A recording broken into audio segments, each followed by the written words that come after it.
শিক্ষক নিয়োগ কেলেঙ্কারি মামলায় অভিযুক্ত প্রসন্ন রায়কে গ্রেপ্তার করেছে ইডি। সোমবার প্রসন্ন রায়কে ইডি জিজ্ঞাসাবাদের জন্য ডেকেছিল। তিনি কলকাতার সিজিও কমপ্লেক্সে ইডির দপ্তরে হাজির হন। টানা 11 ঘন্টা জিজ্ঞাসাবাদের পর প্রসন্ন রায়কে গ্রেপ্তার করে ইডি।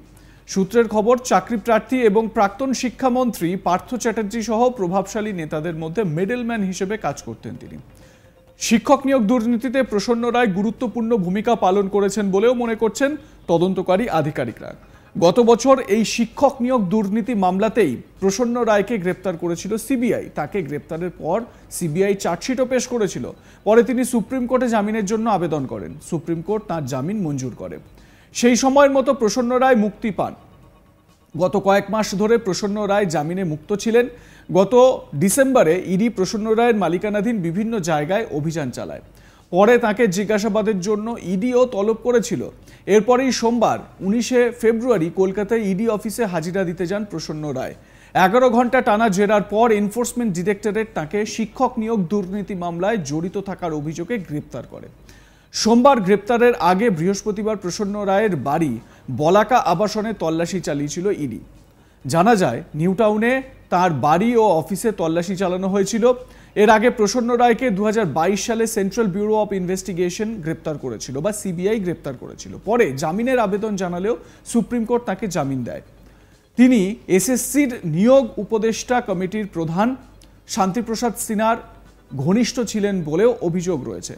কেন্দ্রীয় তদন্তকারী সংস্থার দাবি, নিয়োগ দুর্নীতি তদন্ত করার সময় বারবারই প্রসন্ন রায়ের নাম উঠে এসেছে। 2023 সালের ডিসেম্বরে ইডি কলকাতার 9টি স্থানে অভিযান চালায়।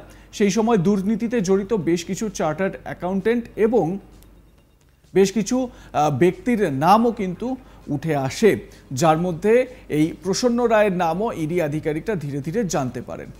তো এ বিষয়ে আমার কলিগ তার বক্তব্য তুলে ধরেছেন, তার প্রতিবেদন তুলে ধরেছেন। শোনাবো তার প্রতিবেদন। শিক্ষক নিয়োগ দুর্নীতি মামলায় সিবিআই এর পর এবার ইডির হাতে গ্রেপ্তার প্রসন্ন রায়। মিডলম্যান হিসেবে পরিচিত এই প্রসন্ন রায়কে 2022 সালে সিবিআই গ্রেপ্তার করেছিল প্রথম শিক্ষক নিয়োগ দুর্নীতি মামলায়। তারপর কিন্তু সে জেল কাস্টাডিতে ছিল এবং তারপর সুপ্রিম কোর্ট থেকে বেলে সে ছাড়া পায় এবং বর্তমানে সে বেলেতেই কিন্তু ছাড়া ছিল। এরপর আমরা যেটা দেখতে পেলাম যে 18ই জানুয়ারি ইডি আধিকারিকরা কিন্তু সিআরপিএফ জওয়ানদের সঙ্গে নিয়ে পৌঁছে গেছিল এই প্রসন্ন রায়ের বাড়ি এবং তার যে নিউ টাউনের অফিস সেখানে। সেদিন দিনভর তারা প্রসন্ন রায়কে জিজ্ঞাসাবাদ করে এবং তারপর কিন্তু প্রসন্ন রায়কে সঙ্গে নিয়েই তার যে নিউ টাউনের অফিস, সেই অফিসে পৌঁছেছিল ইডি আধিকারিকরা। আমরা ইডি সূত্রে যেটা জানতে পেরেছিলাম যে এই অফিসে তল্লাশি চালিয়ে একাধিক দলিল কিন্তু ইডির হাতে এসেছিল, যে দলিলগুলো এই যে প্রসন্ন রায়ের অফিসের যারা কর্মচারী অর্থাৎ বেতনভুক্ত যারা কর্মচারী তাদের নামে রাখা ছিল এই দলিলগুলো। এরপরেই কিন্তু ইডি আধিকারিকদের মনে একটা সন্দেহ আসে যে নিজের সম্পত্তি কেন সে এই যে তার অফিসের কর্মচারী তাদের নামে ক্রয় করেছিল এবং এর পেছনে কি উদ্দেশ্য ছিল, বা এই যে প্রসন্ন রায় তার যে বিপুল সম্পত্তি সেই সম্পত্তি বা কি করে এসেছিল। কারণ সিবিআই যে অভিযোগ করেছিল বা যে অভিযোগে সে গ্রেপ্তার হয়েছিল অর্থাৎ মিডল ম্যান হিসেবে সে কাজ করে কিন্তু সে আর্থিক বেনিফিটেড হয়েছিল বলেই কিন্তু সিবিআই তাকে কোর্টে জানিয়েছিল এবং তাকে গ্রেপ্তার করেছিল। এরপর ইডি কিন্তু এই তদন্ত করতে থাকে, কারণ আমরা জানি শিক্ষক নিয়োগ দুর্নীতি মামলায় ইডি তদন্ত শুরু করে প্রথম গ্রেপ্তার করেছিল পার্থ চট্টোপাধ্যায়কে। পার্থ চট্টোপাধ্যায়কে গ্রেপ্তার করার পর তাকে জিজ্ঞাসাবাদ করে এবং জিজ্ঞাসাবাদ করে কিন্তু একাধিক নাম সামনে এসেছিল এবং তাদের প্রত্যেককেই কিন্তু ইডি আধিকারিকরা জিজ্ঞাসাবাদ করেছিল এবং বর্তমানে তারা প্রত্যেকেই জেল কাস্টাডিতে রয়েছে। এরপর আমরা দেখেছি যে জিজ্ঞাসাবাদ করতে করতে অয়নশীলের নাম উঠে এসেছিল।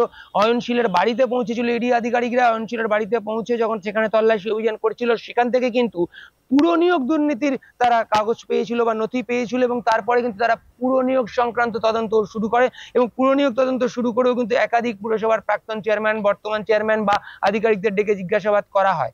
এরপরে আমরা যেটা দেখতে পেলাম যে এই 18ই জানুয়ারি আবার শিক্ষক নিয়োগ দুর্নীতি মামলাতেই কিন্তু ইডি আধিকারিকরা পৌঁছে গেছিল এই প্রসন্ন রায় যে মিডল ম্যান হিসেবে পরিচিত তার বাড়িতে এবং তাকে জিজ্ঞাসাবাদ করা বা তাকে তার অফিসে নিয়ে যাওয়া এবং সেখানে তল্লাশি অভিযান করা এবং একাধিক যে নথি ও দলিল ইডির হাতে আসে। এরপর ইডি আধিকারিকরা মনে করেছিল যে এই প্রসন্ন রায়ের কি ভূমিকা ছিল, ইডি সূত্র থেকে আমরা যেটা জানতে পারছি যে তার যে ভূমিকা অর্থাৎ সে মিডলম্যান হিসেবে কিভাবে কাজ করত সেই বিষয়টা এবং সেইখান থেকে আর্থিক কি লেনদেনের ব্যাপার হতো সেই পুরো বিষয়টা কিন্তু ইডি আধিকারিকরা জানতে চাইছিল এবং সেই জন্যই তারা সোমবার দিন সমন করেছিল এই প্রসন্ন রায়কে তাদের যে সিজিও কমপ্লেক্স অফিস সেখানে এসে তাদের জিজ্ঞাসাবাদের সম্মুখীন হওয়ার জন্য।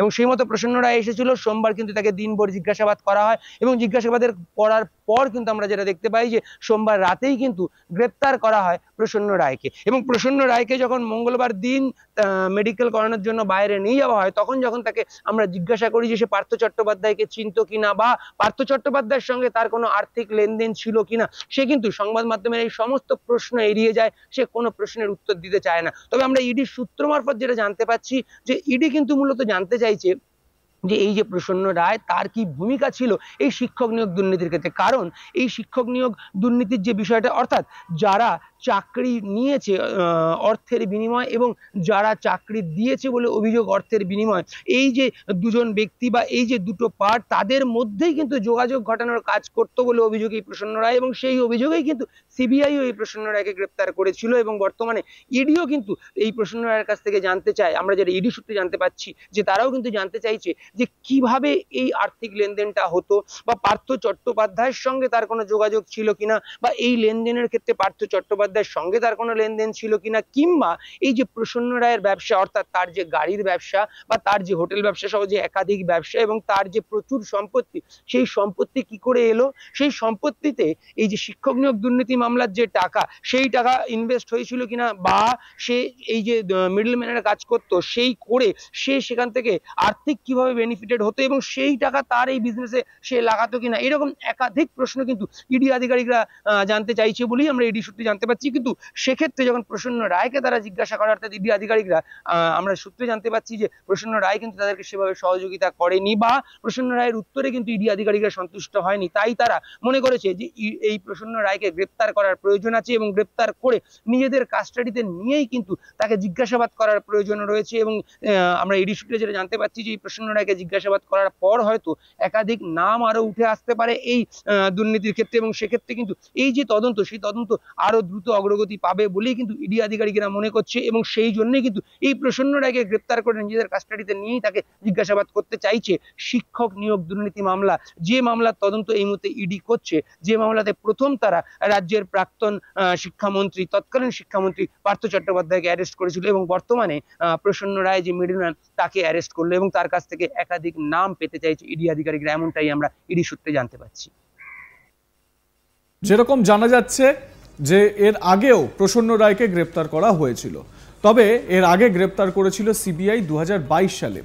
এই দুর্নীতির অভিযোগেই তাকে গ্রেপ্তার করা হয়েছিল, যদিও সেই সময় জামিনের আবেদন সুপ্রিম কোর্টে জানান এই প্রসন্ন রায় এবং তাকে সেই জামিনের আবেদন মঞ্জুর করে দেশের শীর্ষ আদালত। তিনি এসএসসির নিয়োগ উপদেষ্টা কমিটির প্রধান শান্তিপ্রসাদ সিনহার ঘনিষ্ঠ ছিলেন বলে অভিযোগ রয়েছে।